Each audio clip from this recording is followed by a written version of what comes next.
welcome. Thank you for joining us at the Montana Business Vlog. This is Joel Silverman here. Glad to bring you in. We have an unbelievable interview today with Chelsey Frank. Chelsey, thank you for joining us today. Thank you.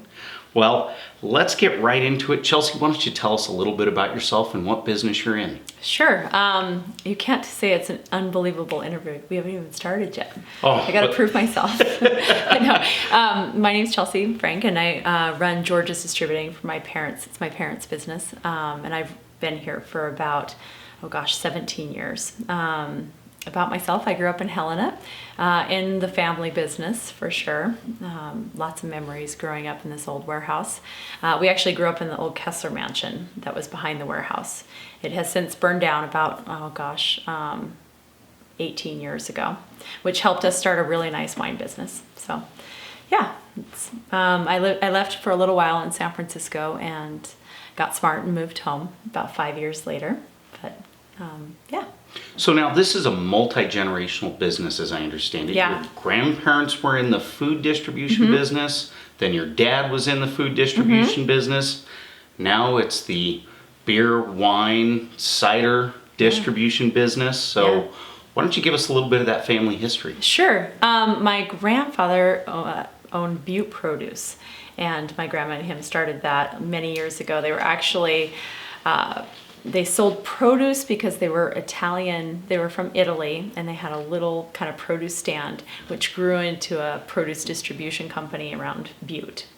And then when my dad left and was in college, he was teaching up in Chinook. He was a special ed teacher and a coach up in Chinook, and my parents didn't have a lot of money. So my grandpa, he offered to start their business here in Helena. So they started a food distribution company here, also produce.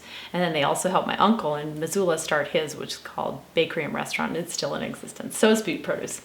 My uncle-in-law runs Butte Produce now. But so they helped my parents start this business, and they bought the old Kessler Brewery and just kind of grew it in from produce into what's called a broadline food company, and they'd sell to all the restaurants around the state. So. How long ago did they buy the Kessler Brewery? Oh gosh, 40. I was probably about 6 months old, so about dates me about 42. Yeah. Excellent. Well, I know all our viewers are going to get a little bit of a tour of the old brewery building. It's really neat. You guys have done some new additions recently, right? Yeah. We built we outgrew this whole little wine company that started in a very small room. My dad said, here's this little space that you can put a few pallets of wine. And then it kind of overgrew this warehouse. We had to sell the food business. And now we kind of outgrew this warehouse once again. So Dick Anderson actually built us a beautiful warehouse. It's an addition where we operate mostly out of. Yeah. Excellent. So why don't you tell everybody a little bit about the business that you're in here? Okay, so we sell wine and beer around the state of Montana it's a 3-tiered system in Montana for those people that don't know. So all alcohol has to go through a distributor, and the distributor warehouses the product, and then we deliver it to Costco or Albertsons or all the different restaurants and resorts and whatnot around the state. So we have employees that live, anywhere from Libby, Montana to Sydney, and we cover all of those stores in between. But we warehouse everything here, and then we send trucks out every week. So now I want to spin that question on you a little bit. Okay. What business are you really in? Oh, thank you. We're in the business of making sure that our restaurants and shops have some really cool wine to sell, and taking care of them, helping them with their wine lists, or, letting them know what's cool and new, and making sure they sell some really great Montana products, and helping them with their business. Now that sounds like a lot more fun. It is such a fun business. Such a fun business. So why don't you tell us what it was like growing up with your dad and growing up in this business, which is really a male-dominated business. Yeah. And what that was like. You just asked me 2 questions. So, so growing up in this business, I have so many memories. My sister and I both worked here quite a bit, and we kind of were just brainwashed in the entrepreneurial spirit, right? That's just how we grew up. So I started out as the tomato sorter. That was pretty gross. And then I moved to had to sort through the bananas, and you'd get oh gosh, like tarantulas on your bananas that come in from out of state. So you'd have to sort through the bananas to make sure there was no, tarantulas on the bananas. You would never guess this. This was like a lot of years ago. And then moved up to janitor for downstairs. And then I moved up to janitor for the upstairs. So I would clean up here. And this is starting at like, age 9 or 10. And then I was the file clerk. And then I work in the office and did a little bit of sales and in-house. And, my sister and I pretty much did everything here. So it was small family operation.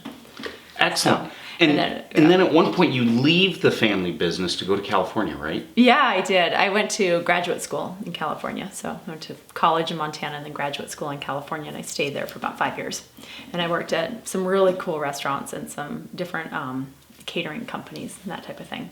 That's where I learned wine. In a very little way. I had to fake it when I moved home, but I learned a little bit about wine there. So what were you doing after you graduated from the graduate program? I worked in some cool restaurants in San Francisco, kind of right at the height of the .com. Must be my dog making noise out there. Sorry, it's a dog-friendly office. But no, it's the height of the .com type of thing. So I'd be waiting on these, kids making tons and tons of money. And eventually I was like, this is terrible. Why am I waiting tables and going to graduate school, waiting on these people that are dropping, my age, dropping $200 on a bottle of wine? I should get out and learn business. So I left there and I did sales and marketing for a very large catering company. And so we called on, Lucasfilms and some really cool places. So I did that for a little while. And then my dad called me and said, hey, I'm going to sell the family business to your uncle. So if you want to move back home, now's your chance. And I was 25 and I thought that was a terrible idea. San Francisco was really fun and Helena, Montana was tricky, but I, couldn't afford a parking spot in the city at the time, even though I made a lot of money. It was just crazy times there. And I wanted a dog. And so he said, why don't you start a little wine division on the side? You like wine, and I know some people that know wine. We should just start a little wine business, and then you can learn the food business at the same time. So that got me. That was the hook. Yeah. So what was it like then? So you come back to Montana, you start working again with your dad. You've had this time apart. You've been learning about business. Yeah. What was that like, that transition? It was hard. It was great because I had really good mentors in both my parents. I mean, my mom did the accounting and the books for years, and my dad, ran the business. And I came with all these ideas. So I'm sure they kind of were a little bit freaked out by all of my things I wanted to invest in, because they had done a good job and they were at a different place in their life where they were looking to kind of make money off of their business, and I was looking to grow the business. So it was a lot of discussions. I mean, we talk every day. I talk to my mom and my dad, and we talk about it over dinner. We talk about business all the time, but we do it in a kind of a fun way. So we pretty much put everything on the table all the time. There's not a lot of secrets. We banter back and forth all the time, knowing that everything's going to be okay the next day. And that's kind of how we've always done. But there were some challenges for sure, because I really wanted to invest in the company, and money is a lot of, wine costs a lot of money. Mm-hmm. And I wanted to grow and go to Big Sky, where I knew the great restaurants were, and I wanted to carry some expensive wines because Montana didn't have a lot of those wines yet. So those were big discussions. Yeah. So you had to have had some hurdles, because your dad had never been in the wine side of the world. He was food before you came back. We got kind of lucky. I look back at the last 17 years, and my dad had this guy that sold La Brea breads to him, because we sold bread, and his brother had a wine distributor, a really successful one in Chicago. So I flew down and checked out their operation and called every one of their wineries, and a lot of them said, yeah, sure, we'll sell wine in Montana. We're not there yet. So we kind of got a whole portfolio, and in wine distribution, a portfolio is really, really important. If you have really cool wine to sell, somebody's going to want to buy it. So we got lucky that way, and then they kind of helped us, and I called on some really neat restaurants, and they would say, yeah, I'll take a case of that, a case of that, a case of that. You got anything else? And I'm like, no, I don't have anything else. What should I buy? And so they would tell me what wines to bring in, and it just kind of grew from there. We just got lucky. So now you have told me this interesting story about kind of a pivotal moment your dad sent you on a cheese tasting event. God, I don't eat cheese. No, my dad's like, oh, you need to go and learn.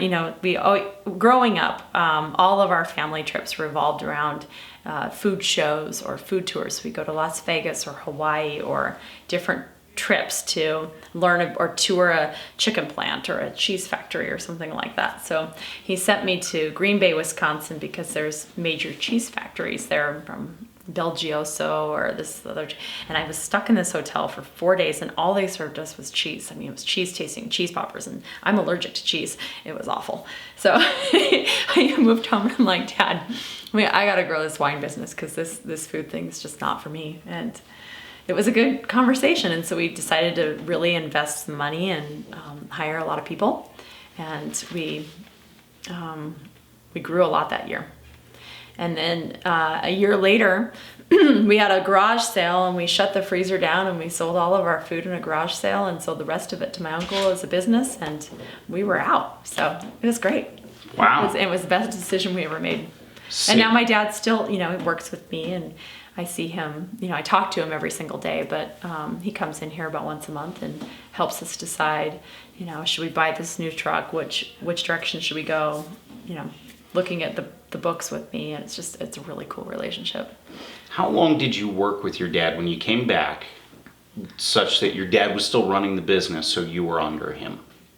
I don't know if we ever really approached it that way. My dad isn't, and my parents are really awesome mentors, and they never approached it that way. There wasn't this, you do this or you do that. It was more of, here you go, run with it. And if I had an idea, we'd banter it back and forth. But it was more of, what do we invest in? Those were the big discussions. But as far as how I ran the business and the culture that we created and everything, there really wasn't a lot of pushback, So then, so many people are afraid to fail. They're afraid to do something wrong. They think that doing something wrong is even just failure. Yeah. So do you have an example for people where you had failure, but you're able to turn it around into really being a great little success? Yeah. I didn't have that real fear of failure because I had a big safety net, right? I'm walking into a business that already has all of the bones and the structure, and nothing we did was going to completely wreck what we've built over so many years. And also my dad wasn't a, you can do this, but don't screw up kind of person. How that sometimes happens with Yes. parents and their children. Like, sure, if you think that's right, but don't screw up. There was never that. So I didn't have a lot of fears, but there was the first time we lost one of our key brands. It got bought out by another company, and so we lost a lot of money, and that was just kind of scary, and it woke us up to, we need to diversify and have more things to sell and have, and we've had some employees that haven't been the best, and that's kind of scary, and you have to find better people, and yeah, some of those kind of hurdles, but there was never like the fear of failure, I guess. Mm-hmm. I don't know if we were just, my sister is also an entrepreneur. She owns a, awesome salon that's really successful. And I think we just didn't get that, go out and do your thing. We weren't really taught we were taught to kind of own our own thing. Excellent. Yeah. What is something that's unique about what you've done in this business? Well, there's not a lot of women in this business. That's the obvious thing. And a lot of my, it just happens that, half my management team are women, half my office, half of our business, half of our sales reps happen to be women. We didn't even hire it that way. So it's a pretty balanced culture. We have at George's, and oftentimes other distributors will be a certain age. Ours are kind of all over the place. We have some really young people that work here. We have some older people that work here. It's kind of a diverse place. Other things we do differently. Gosh, I don't know how many of those things I want to share with you, Jill. That's kind of that's classified information. But no, we just have a lot of fun. I mean, we're in the alcohol business. So while you have to be really safe, it's still a fun business. You get to meet really cool people. So I try to remind my people that we're in a really fun business. Well, Don't take it so seriously. Yeah, you raised, though, a unique culture that you have here. And I think that's something that's pretty different. Yeah, I don't know. I look at other businesses in general, not just distributors, but it's more of, everybody punches in at a certain time. We kind of work around people. It's, some people will come in here at 10 and work till whenever, or some work from home a little bit, and some, there's a lot of flexibility because people either are really good or they're not here.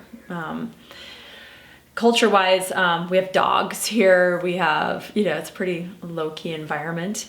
And we have a lot of fun. We have a trivia group. We participate in a lot of really cool events around the state, little local charity events that are fun.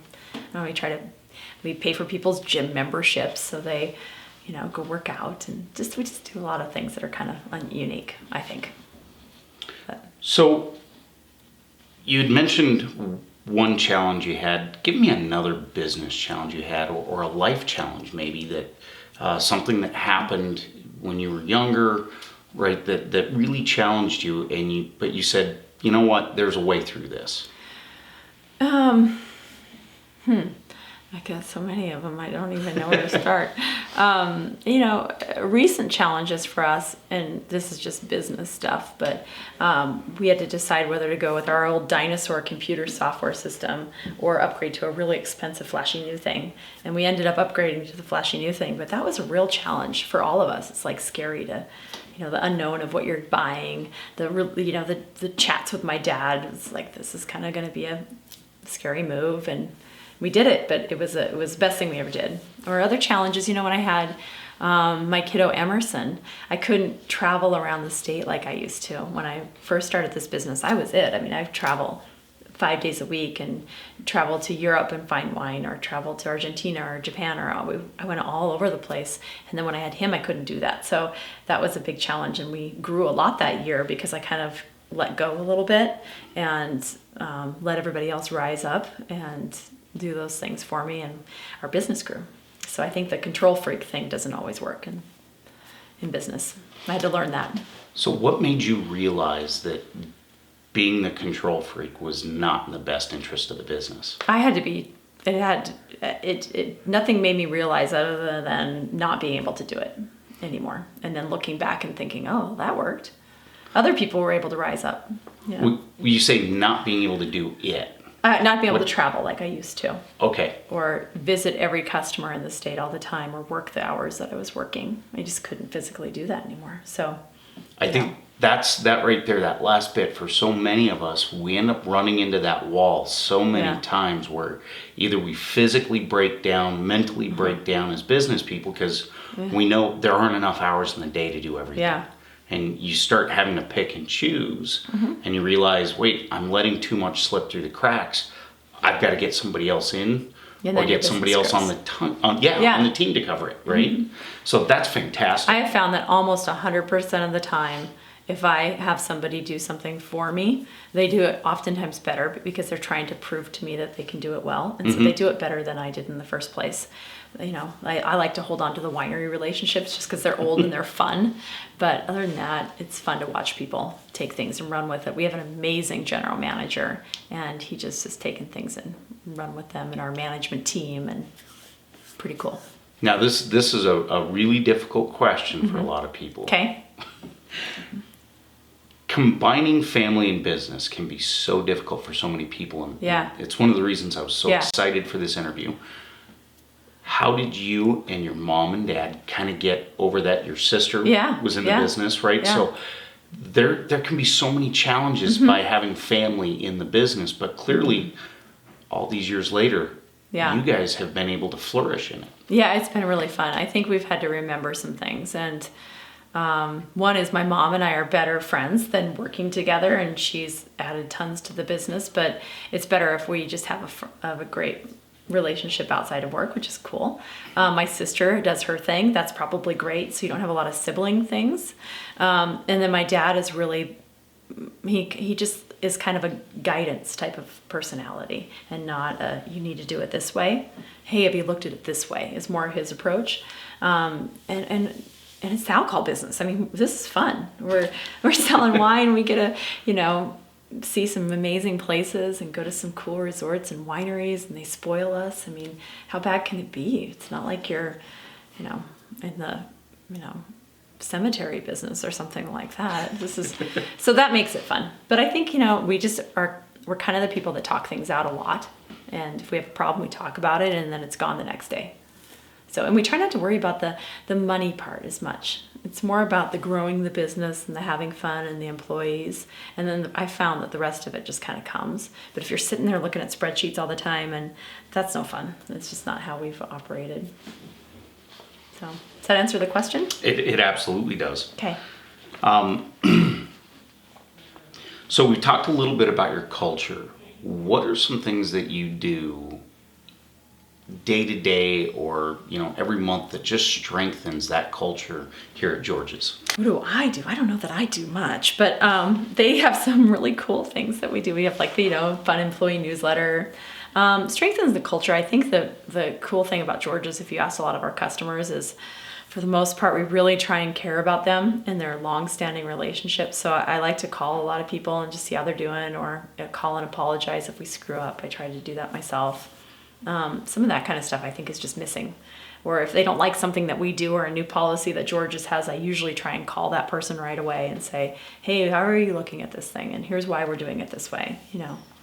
We stopped taking credit cards last month, and that was a hurdle for customers. But, I think we try and care, why this is affecting their business. So there's a great example. You did something in your business that had an effect on your customer. Mm-hmm. What did you have to do to get the customer over that little hurdle? I just had to call and hear them out and apologize and explain why we're doing what we're doing instead of just, sorry, this is what we're doing. It was, and some of them probably are still mad about it, but it's just a decision we had to make. So. Yeah.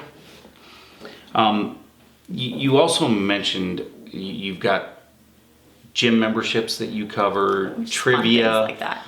But that's all still part of the culture. That's still part of being that fun place and a healthy place. Yeah, we do a lot of that kind of stuff. Or just, I don't know, we have these things called truck swap. And every morning all around the state, all of our trucks are coming out of here, and then they meet at the Costco parking lot or whatever, and all of our little vans will meet the big truck, and then they all our delivery drivers kind of split up from there. So they, the managers will meet them with donuts and coffee every now and then.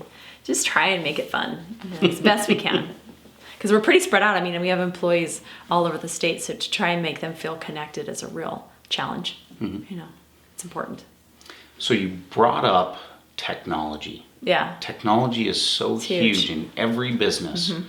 How have you seen technology shift in your world in the distributor business? Oh, yeah. When I was little, we had, handwritten invoices, and, everything was a phone call. Now, all my reps have their iPads to show pictures of the vineyards, and they text orders to each other, and we have a software coming now that customers are going to be able to go in and order things for themselves, which is really kind of cool. You know what I mean? It's just trying to stay ahead of the game, and yeah, technology is huge for us from where we are to where we are now. Yeah. How long of a time span are you talking about this technology shift? Are we talking 10 years, 5 years? 40. When I was growing up, the first computer we had took up this entire office, maybe more. It was this huge beast of a thing. And now, we don't even use our printer very often. All our invoices are electronic. Our computers are small. People can work online from home if they're sick. It's just completely different. Yep. A lot of times we'll hear about disruptive businesses, right? We hear about Uber and Lyft being disruptive to the cab world. Mm-hmm. What have you done that's been disruptive in your industry? And as a follow-up question on that, then, what do you see as the next potential disruption in your industry? Sure. And these are kind of industry-specific questions. For us, I think we disrupted things a little bit because there was usually, not always, but for the most part, 2 distributors in each town. One was the Miller Coors house, and one was the Budweiser house, and they had wine as well. And then there was another 2 in another town, and they all kind of worked together as sort of a franchise network of distributors. And when we first started, we started, crossing borders and kind of going around statewide and breaking the rules a little bit that way. it's like, who's this little distributor that's selling in my neighborhood? They're not part of our traditional network of distributors. So that kind of disrupted the market. And now other distributors are kind of crossing lines and going into other people's territories, and kind of just shifted things around a little bit. But so what do you see as the next kind of disruption coming down the world? Well, now in Montana, people can buy online from different wineries. They don't necessarily have to go to their wine shops. That's been a legal change that's affecting our business. So that's making me find lots of really cool little things so that those wines are available here at a good price, so people don't always have to shop online. But online business is affecting everybody, right? It's affecting bookstores. So that's a huge thing. And then also, we're an industry that's governed by the state. So if they were to change laws like they did in Washington, where distributors could sell liquor, for example, if it wasn't state controlled or anything, that would shift everything around, and some bigger distributors would probably come in and compete with us. So I don't know. I mean, anything can happen.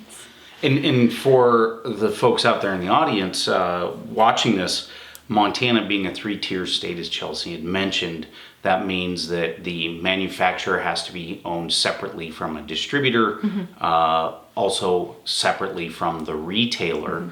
And all hard alcohol is sold through the state of Montana and distributed through the state of Montana. Whereas in Washington, which had a very similar model until 4 years ago now, I believe it is, they had gone privatized. And so now all hard alcohol can be distributed through distributors. Yeah. So, which is a big change. It's huge. So we have this little spirits brokerage that we have. So we have 3 employees on the spirit side of our business, and they sell some really cool, high-end spirits, but they're just brokering them, and then the state delivers them. So that's kind of another way we're diversifying to just check out that part of the business in case anything ever changes. Wow, and so that's and it's fun. How long ago did you started that? Last year. Oh. Yeah. No wonder I didn't know about it. I know. It's been fun. It's been fun. So let's get into your personal world a little bit. As someone who's running this is a big business. You guys you've got to be insanely busy.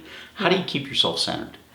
I have really good people. I have a really good management team, and that's just huge. And all of our employees, we have a lot of people that have been here for a very long time, whether they're in the warehouse or the office, that are just really cool, fun people to work with. I run a lot. Just to keep myself sane.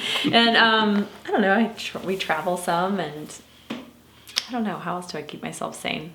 We've got a new puppy. I got a new puppy. That's a good thing. My new running buddy. Just try to keep the stress down a little bit. We're looking at this environment in 10 years. Do you have any insights to where you see this environment going? The whether it's the liquor industry, the distribution industry, like my world, boy, 10 years seems pretty scary with artificial intelligence. Our lawyer's going to be completely gone from the industry, and you can just talk to a computer and it's going to give you everything you need to know. Interesting. I probably should think about that a little more than I probably have. So thank you for putting that little bug in my head. No, I haven't been thinking about that. I know that Montana in general is growing. We're seeing growth in Bozeman, growth in Missoula. So we're trying to, just be ready for that growth. And just be ready for competition coming in. I think people are starting to find Montana. And so being ready for that. But other than that, I probably should think about it more, to be honest with you. Yeah. Now, are you much of a reader? Yeah.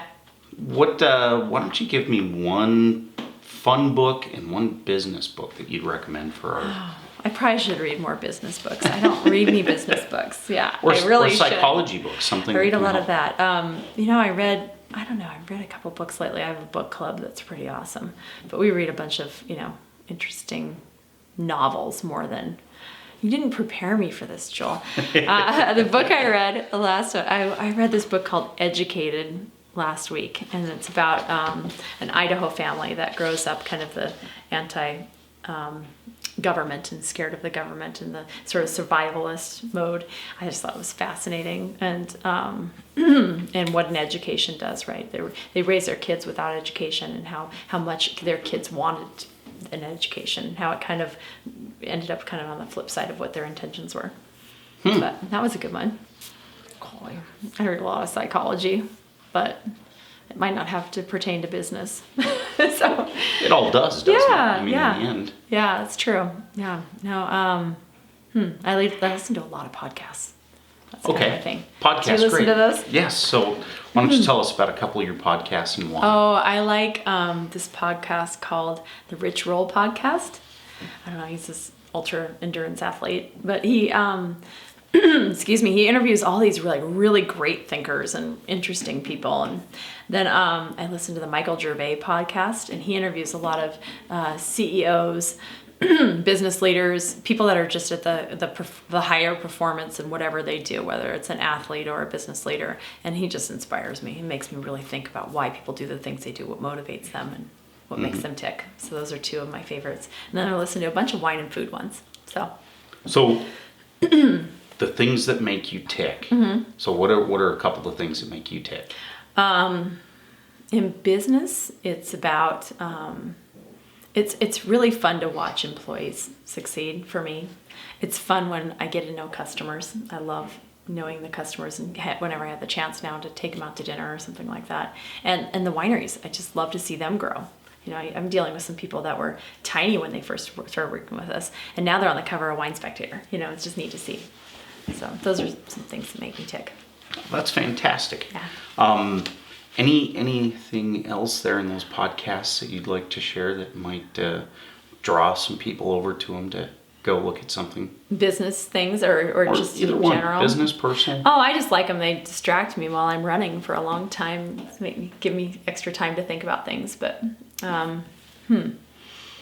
no, I just listen to a lot of them. I don't know. I like to listen to the news on them right now because the news is insane. And if I watch news, it's just people yelling at each other. So I feel like you get a little bit more depth if you're listening to whatever, Fresh Air or BBC or PBS, I don't know, some kind of a radio station. It makes you a lot less angry. So that's my only thing right now. So George's has gone through this great evolution. Do you see any other big shifts in George's in the future, or is George's on a pretty similar steady path of where it's at right now? We're on a pretty steady path. You know, I mean, you never know. We've grown our beer business a lot in the last 2 years. So that's been huge for us, just growing a really awesome beer company. And that was a big decision. Like, keg business, I don't know if you know this, but it's kind of a lot of work. I mean, you have to deal with big kegs and workers' comp issues and dealing with kegs that go out and, you know, and in Bozeman on a Friday night, and, you know, who's going to cover that? So that's been a big growth for us. So I've had a lot of growth lately. We're just kind of trying to make sure we're taking care of everybody. Well, it's interesting you bring up the beer side because that has been a big shift. We've seen it with Miller and Coors being really pressured on by the microbreweries. Yeah, absolutely. Right? You talk about disrupting industries. So where do you see that going in the near future? I just think it's going to be more of the same. There's going to be more local breweries, more competition. I think that millennials and younger people, they want to try whatever's hot and new the next day. They don't really have the brand loyalty that, you know, maybe my generation or my older generation might have, that where they only drink Coors. No, they want to drink Belgium one day and something else the next day, and they might want to drink, you know, a little bit of everything in one night. They're not necessarily going out to drink a lot. It's a totally different generation that's interested in trying really interesting new products and something they've never seen before all the time. So that's a challenge. Yeah, it is. It's, you know, and we see it a lot in our world because we help so many of the liquor businesses in the state of Montana, that it's been just crazy to see this shift. In Helena here, we're now at, I believe, 5 breweries. Yeah. Bozeman, I believe, is 13 or 14. Yeah, and a lot of them are little. You know? Yes. And how do they carve out their niche? Yeah, it's interesting times. Yeah. So, but it's cool because there's a lot of small family businesses that have found a way to be. You know, whether it's a small cider company or a small restaurant, it's like there's a business for that now. Yeah.